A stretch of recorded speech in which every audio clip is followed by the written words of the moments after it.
Hi friends, welcome back to my channel Ramalakshmi tailors. ఇప్పుడు వచ్చేసరికి video పెడుతున్నాను చూడండి. ఇది న్యూ మోడల్ బ్లౌజ్ అనమాట. సింపుల్గా ఈజీగా ఎలా స్టిచ్ చేసుకోవాలనేది కటింగ్ అనేది చూపిస్తాను. కటింగ్ స్టిచ్చింగ్, కానీ కటింగ్ వీడియో ముందు పెడుతున్నాను, స్టిచ్చింగ్ వీడియో నెక్స్ట్ పెడతాను అనమాట. చూడండి, జిమ్మిక్కి ఫ్యాబ్రిక్తో అలా ఫ్రిల్ హ్యాండ్ అనమాట. అది ఆ మోడల్ న్యూగా ఎలా స్టిచ్ చేసుకోవాలో, ఎలా కట్ చేసుకోవాలనేది ఉందండి. ఈ వీడియోలో అయితే ఓన్లీ కటింగ్ వీడియో మాత్రమే పెడుతున్నాను చూడండి. ఇప్పుడు వచ్చి జిమ్మిక్, అలాగే సాటిన్ ఫ్యాబ్రిక్, అలాగే మనకి దీనికైతే ఒక 80 పాయింట్లు 70 పాయింట్లు కానీ లైనింగ్ అయితే సరిపోయింది. అంతకంటే ఎక్కువ అవసరం లేదు, ఎందుకంటే సన్నగా ఉన్న వాళ్ళకైతే. అదే లావుగా ఉన్న వాళ్ళకైతే కొంచెం 80 పాయింట్లు పట్టింది. ఎడ్జ్లు అవుట్ సైడ్ ఉంచుకొని ఫోల్డింగ్ మన సైడ్ ఉంచుకోవాలి. అలాగే నేను ముందుగా ఎడ్జ్లన్నీ సమానంగా ఉండడం కోసం ఒక మార్కింగ్ చేసేసాను చూడండి. అలా మనకు కావాల్సినవన్నీ దగ్గర పెట్టుకొని నీట్గా బ్లౌజ్ పొడుగు వచ్చేసరికి 15 ఇంచీలు, నడుము లూజు 30 ఇంచీలు అనమాట.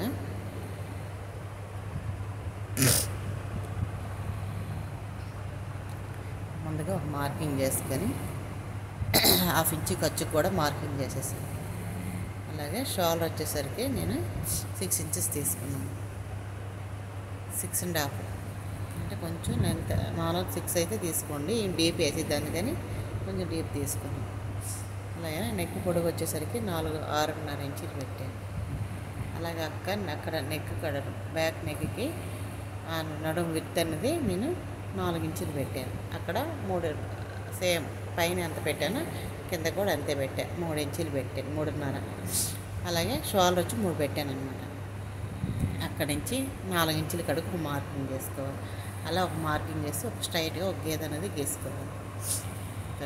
అక్కడ నుంచి అక్కడ వరకు కరెక్ట్గా అక్కడి నుంచి 6.5 ఉందా లేదని ఒకసారి మార్కింగ్ చేసుకొని, అలాగే చంక ఆర్మ్ రౌండ్ పొడుగు కూడా 6.5 తీసుకొని అక్కడ 1.5 ఇంచులకి మార్కింగ్ చేసుకొని చక్కగా అలా 1.5 అక్కడి నుంచి 2 డబుల్ ఫోల్డ్ చేసేసి అక్కడ ఒక మార్కింగ్ చేసి చంక ఆర్మ్ రౌండ్ అనేది డ్రాయింగ్ చేసుకోవాలి.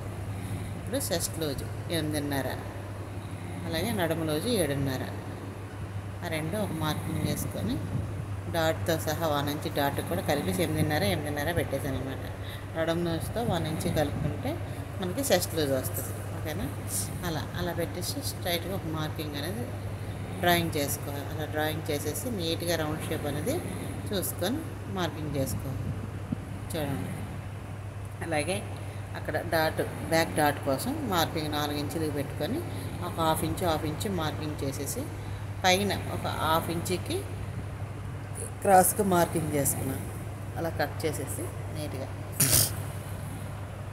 చూడండి. ఇప్పుడు ఇక్కడికి ఎగస్ట్రా ఉంది, ఇటు పక్క సైడ్ వదిలిపెట్టాలి. మనం 4 ఇంచులకి ఎక్కడైతే మార్కింగ్ అక్కడి నుంచి కట్ చేసుకోవాలన్నమాట. అలా చూడండి. అలా మార్కింగ్ చేసేసి ఇప్పుడు ఆ నెక్ డీప్ అనేది మన ఇష్టం అనమాట.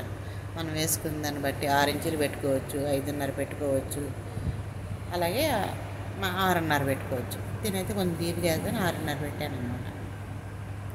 సేమ్ మళ్ళీ మనం ఆ బ్యాక్ పార్ట్ అలానే దాని మీద వేసేసి మార్కింగ్ అనేది చేసుకోవాలి. అలా చూడండి.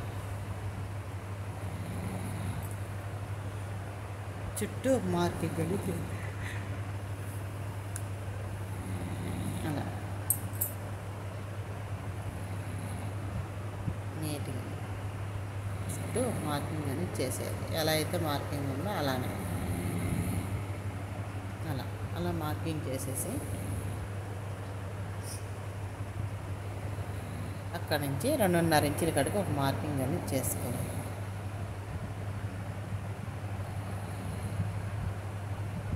అక్కడ నుంచి మనం ఫ్రించెస్ కట్ కోసం 4 ఇంచుల కడుకు ఒక మార్కింగ్ చేసి, అలాగే 1.5 ఒక మార్కింగ్ చేసి ఫ్రించెస్ కట్ డ్రాయింగ్ అనేది మార్కింగ్ చేసుకోవాలి. అలాగే లోచంగా ఒక 1/2 ఇంచ్ అనేది లోపలికి మార్కింగ్ చేసుకొని డ్రాయింగ్ చేసుకోవాలి. అక్కడ ముందు ఒక 1 ఇంచుకి ఎక్స్ట్రా తీసుకోవాలి కింద భాగంలో, ఎందుకంటే మనం అక్కడ ఫ్రించెస్ కట్ పెట్టాం కాబట్టి అక్కడ దగ్గరగా మనకి 1.5 ఇంచు పోయేది కాబట్టి. ఓకేనా? అక్కడ నుంచి 2.5 ఇంచీలు అయితే సరిపోద్దండి. కరెక్ట్గా 2.5 ఇంచులు ఇక్కడ ఒక మార్కింగ్ చేసుకొని అలా నీట్గా మార్కింగ్ చేసేసేయండి. 2:30 అంతకంటే కొంచెం ఎక్కువ కావాలనుకుంటే కింద డీప్ వేసుకున్నా వేసుకోవచ్చు. 2:30 పావు తక్కువ 3 లేదా 3 ఇంచీలు అంతకంటే ఎక్కువ పెట్టాకైతే ఉండదండి. అలాగే కొంచెం లోగా తీసుకొని మార్కింగ్ అనేది చేసేసి అలా కింద ఒక 1/2 ఇంచ్ ఎక్స్ట్రా అనేది తీసుకోవాలి. ఓన్లీ ఫ్రంట్ పార్ట్కి మాత్రమే, బ్యాక్ పార్ట్కి అవసరం లేదు. ఓకేనా? ఇప్పుడు పెట్టిన విధానంగా నీట్గా చూసుకొని కట్ చేసేయండి. చూడండి అలా చుట్టూ అలా.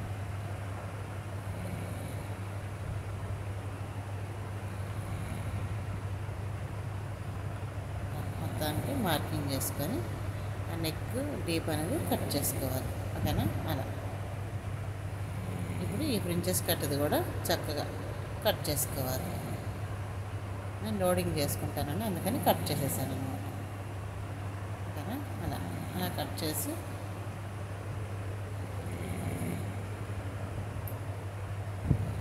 రెండు పార్ట్లు పక్కన పెట్టుకోవాలి.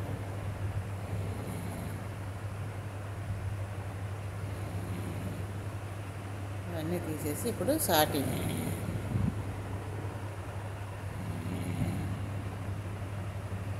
సాటిన్ అనేది మనకి ఆ లైనింగ్ పార్ట్ పెట్టేసి సాటిన్ చూడండి నీట్గా సర్దుకొని వేసుకొని ఇప్పుడు ఈ లైనింగ్ పీస్లన్నీ పెట్టుకోవాలన్నమాట.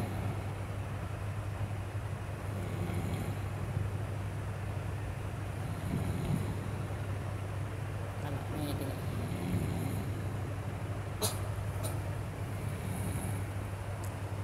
నీట్గా ఆ లైనింగ్ పీస్ పెట్టేసి కొంచెం చుట్టూ 1/2 ఇంచ్ ఎక్స్ట్రా ఉండేటట్టు కట్ చేసుకోవాలి.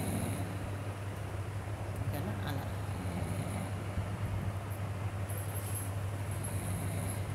దీనికైతే ఖచ్చితంగా 80 పాయింట్ సాటిన్ అనేది ఉండాలి. ఇదైతే నేను తక్కువ ఉందండి, నేను తక్కువ తెప్పించాను. మామూలు వేరే మోడల్ కుడదామని తెప్పించాను, కానీ అనుకోకుండా ఈ మోడల్ కుట్టాల్సి వచ్చింది. అందుకని చెప్పి నేను వచ్చి ఇది సాటిన్ వచ్చేసరికి 70 పాయింట్లు తెప్పించాను. అందుకని కొంచెం జాయింట్ పడుతుంది అన్నమాట. ఓకేనా? అలా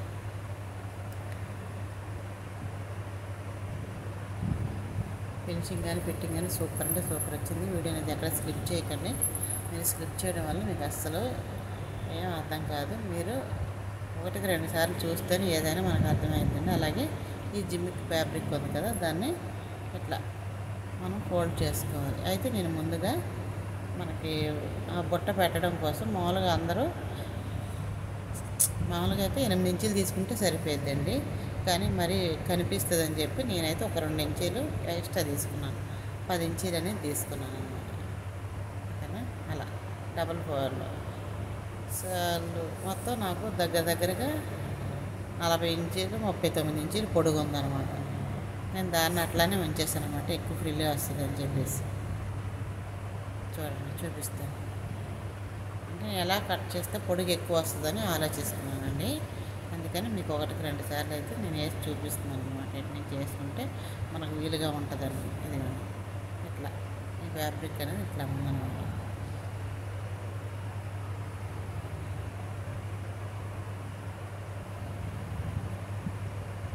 అక్కడి నుంచి 10 ఇంచుల కడుగు మార్కింగ్ అనేది చేసుకుంటాను. అలాగే ఆ చివరి కూడా 8 ఇంచులు అయితే సరిపోయి, కానీ నేను 2 ఇంచులు ఎక్స్ట్రా అనేది తీసుకున్నాను, ఎక్కువ ఇది వస్తుందని చెప్పేసి. ఓకేనా? అలా కట్ చేసుకోవాలి. అదే ఆ 2 పీసులన్నీ ఒక పీస్ తీసి కట్ చేసాను కదా, అలాగే ఇంకొక పీసు దగ్గరగా నాకు 24 అన్నది ఉందన్నమాట. అంటే మొత్తం కలిపి నాకు 48 ఉందన్నమాట. ఓకేనా? అంటే 48 ఇంచీలు పొడుగు ఉందన్నమాట. వెడల్పు వచ్చి 10 ఇంచీలు. ఓకేనా?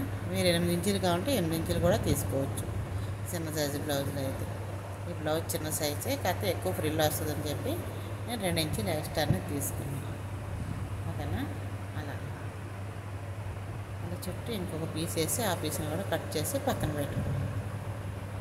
ఇప్పుడు ఈ పార్ట్లో మనం ఫ్రిన్చెస్ కట్కి అలాగే బ్యాక్ పార్ట్ అనేది లైనింగ్ పీస్ పెట్టేసి కట్ చేసుకోవాలి. అలా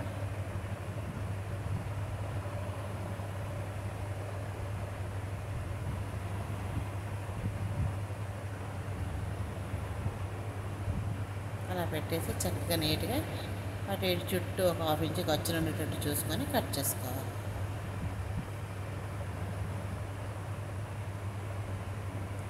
ఆ సాటిన్ పీస్ ఆ మూడో పక్కన పెట్టుకోవాలి.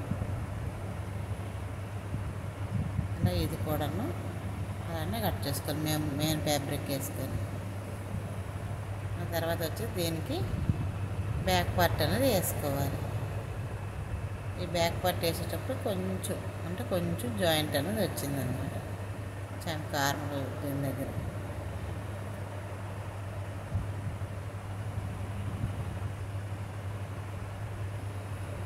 చుట్టూ ఎక్స్ట్రా ఫ్యాబ్రిక్ ఉంచుకొని కట్ చేసేది. ఆ పీసులన్నీ అక్కడ మాత్రమే పడతాయి. ఆ పీసులు యాడ్ చేస్తే సరిపోతుంది. ఇప్పుడు ఈ మెయిన్ క్లాత్లన్నీ సరిగ్గా కరెక్ట్గా ఒకదాని మీద ఒకటి పెట్టేసి చక్కగా ఫోల్డ్ చేసి పెట్టుకోవాలి. ఓకేనా?